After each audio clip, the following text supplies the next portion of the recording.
Countries reached a landmark agreement on fossil fuels at COP28. Plus, work is underway to salvage a jet plane while protecting the coral reef it crashed into, what the U.S. Navy is doing to minimize the damage to marine life. And a group of young people are working to clean up some of the waterways in Indonesia. We'll take a look at their efforts.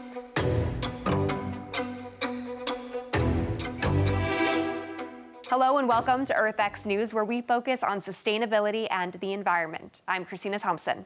Let's dive into some of the biggest headlines facing our planet today. A major step for global action on climate change at COP28. For the first time in the summit's history, countries reached an agreement that specifically included language on fossil fuels. The global stocktake, as it's being called, pushes for transitioning away from fossil fuels and energy systems in a just, orderly, and equitable manner, accelerating action in this critical decade to achieve net zero by 2050 in keeping with the science. COP28's President Sultan Al Jaber praised negotiators for working together. My colleagues and friends, you did step up. You showed flexibility, and you put common interest ahead of self-interest.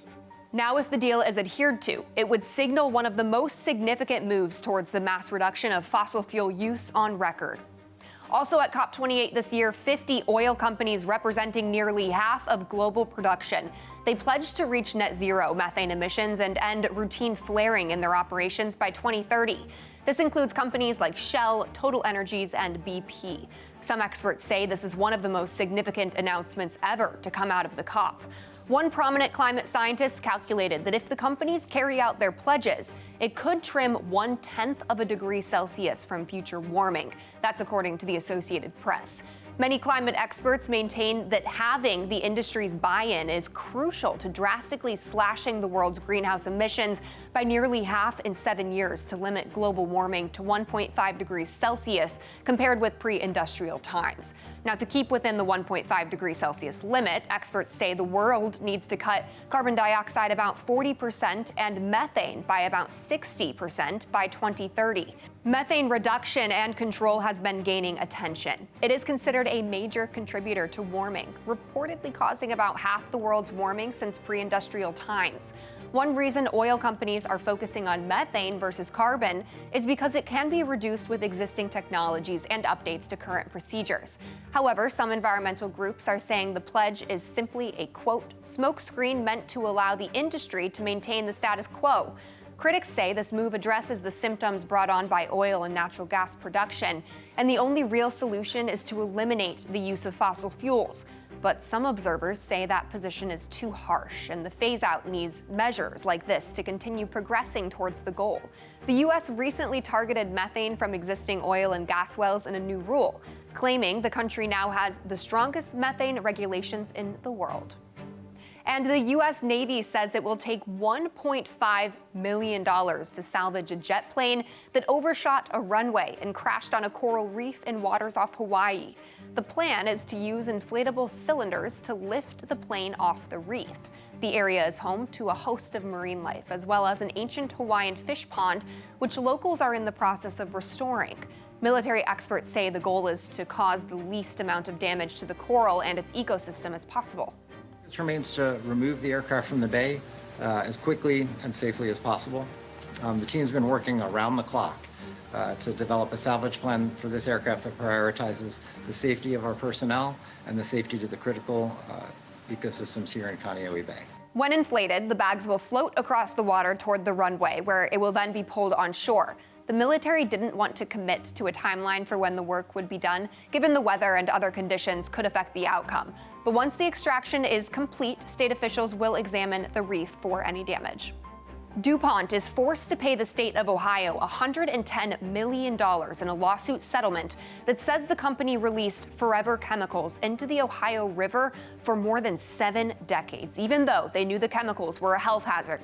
The lawsuit alleges that from the 1950s through 2013, DuPont manufactures Teflon products using the man-made chemical perfluorooctanoic acid, commonly known as PFOA or C8, and released it in the air and water from DuPont's Washington Works facility in Petersburg, West Virginia, which is just across the border from Ohio's Washington County. The chemical has been linked to serious health issues, including kidney and testicular cancer, thyroid disease, low birth weight, and high cholesterol. It is remarkably persistent in water and soil, resisting typical environmental breakdown processes. The millions from the settlement will pay for environmental restoration projects meant to provide clean drinking water and clean up the chemical. 80% will address pollution from the Washington Works plant. 16% will address damages from firefighting foam, which also contains the chemical, and 4% will mitigate damages to natural resources. Demand for oil is getting lower, but it's not so much thanks to electric cars. No, we can thank the 280 million electric bikes and mopeds in the world. It's a category that's referred to as electric micro-mobility. It's outpacing EVs by a 14-to-1 ratio. Their popularity is already cutting global oil demand by 1 million barrels a day, which is roughly 1% of the world's demand. Now, for short trips, an electric bike or moped might be better for the planet, even more so than EVs.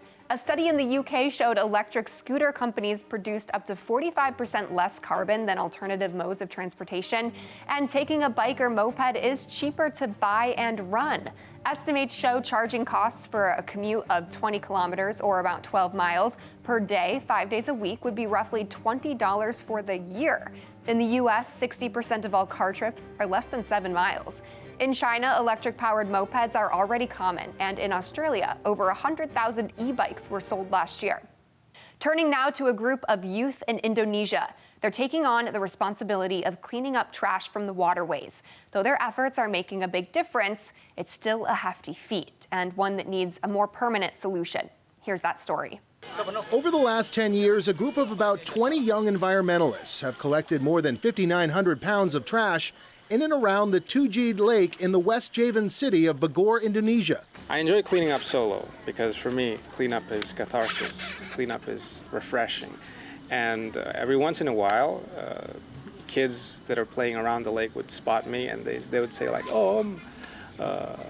boleh ikutan nggak? Can I join you? But the country's trash problem is far bigger than what the group can take out of waterways. The larger problem of creating too much waste needs to be addressed. Indonesia produced more than 35 million tons of waste last year. This, according to Indonesia's Environmental and Forestry Ministry. The ministry estimates that 35% of waste in the country is unmanaged. If you walk along the roadsides, waterways, and natural environments, you'll likely see garbage. The trash problem has also raised health concerns. Plastic waste, for example, gets broken down into tiny pieces called microplastics, which can enter the human body. These particles can harm the endocrine, nervous, and immune systems, and can carry an increased risk of cancers. But hope isn't all lost. There are alternatives to landfill or littering for some waste products.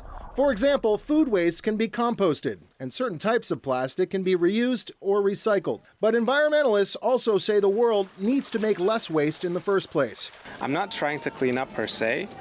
What I'm trying to do is I'm trying to counter the behavior that is the cause of trash to be out there in the environment, which is littering.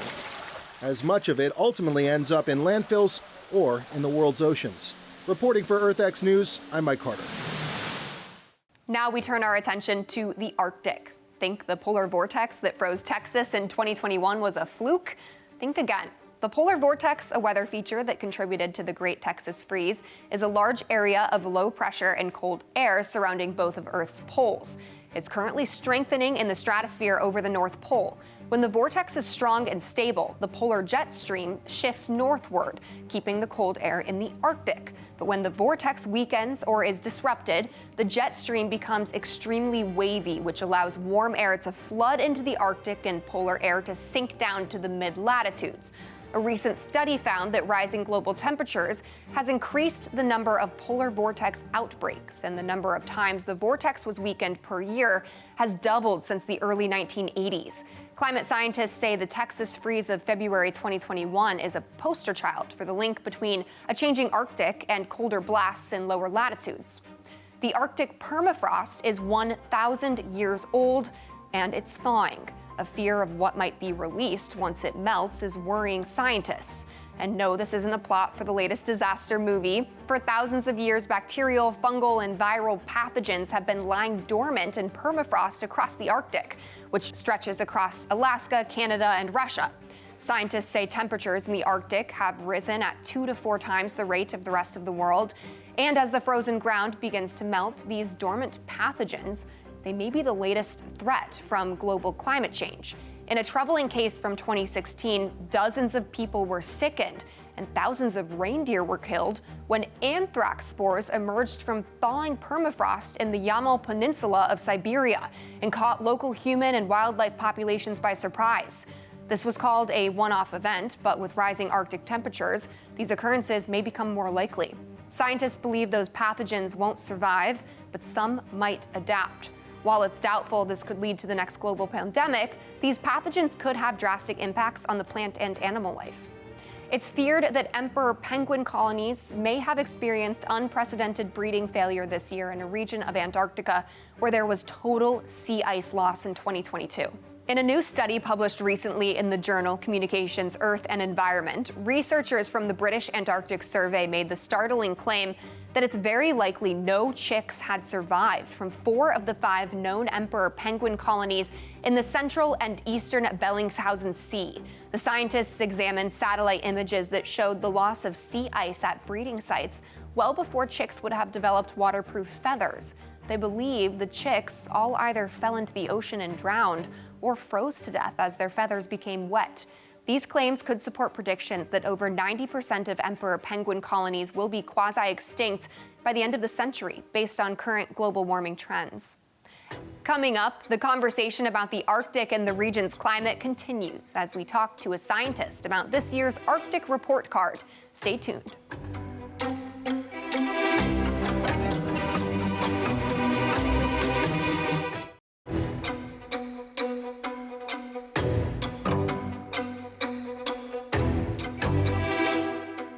The rapidly warming Arctic hit another milestone this year. According to NOAA's annual Arctic report card, the region saw its warmest summer on record, with average temperatures hovering at a balmy 43 degrees Fahrenheit.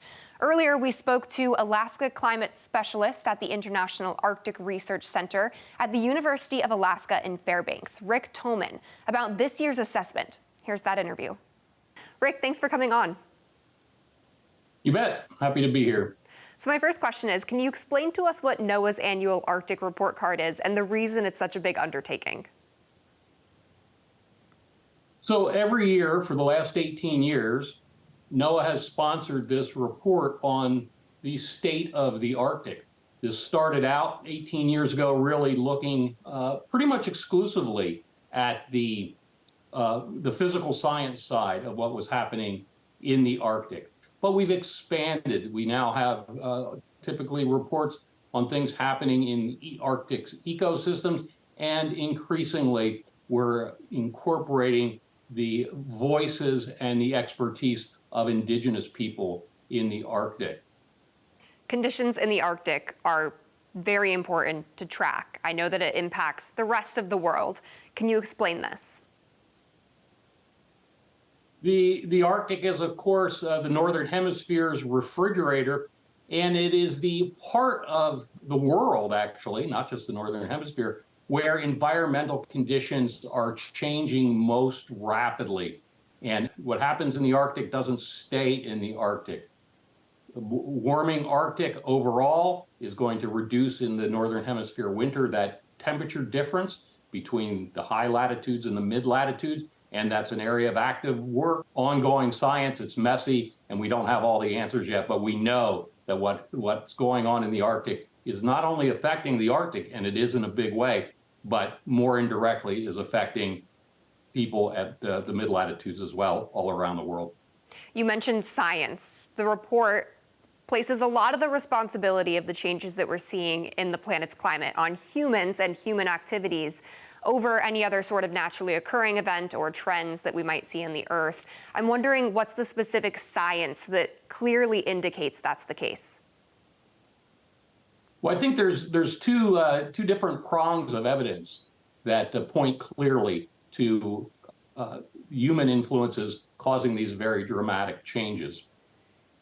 One is, particularly in the frozen part of our world, frozen environment, of course, critical to the Arctic.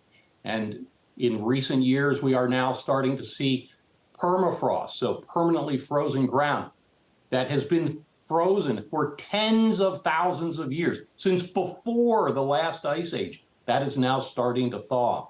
So we have some very direct physical evidence. And the other line of evidence, of course, is that climate modeling suggests very strongly that without the human influences over the last 150 years, that the Earth's climate would be slowly cooling right now, and would have been for more than a century. And that, of course, is exactly not what we're seeing.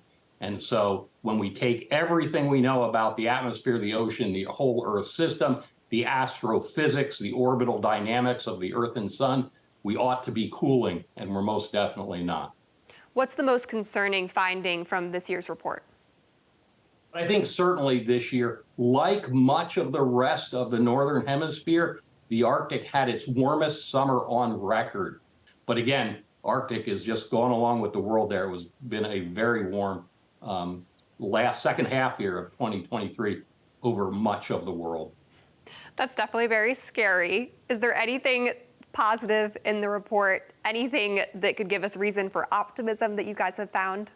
We have a essay this year from Finland illustrating how indigenous communities are working to restore the environment to a state that it was before we had extreme industrialization. The other piece we have is on salmon in Western Alaska, with really very different responses to a changing climate, with some salmon, sockeye salmon in Bristol Bay at record high numbers. Meanwhile, we've had a collapse of Chinook and chum salmon farther north. Same warming environment, but very different responses. And it's a big deal here in Alaska. What's your hope for 2023? What do you hope the report will do? Well, I think that as always, what we really want is to keep the Arctic in folks' minds, because it is important. It's important for how the Arctic is influencing the mid-latitudes, but it's also important for the people that live here in the Arctic, and anything that we can do to keep folks in the Arctic in the minds of policymakers from down south, we're happy to do. Well, Rick Tillman, thank you. We appreciate you coming on. Thank you very much. Coming up, saving California's kelp forests. Is it possible? Well, some are trying. That story is just ahead.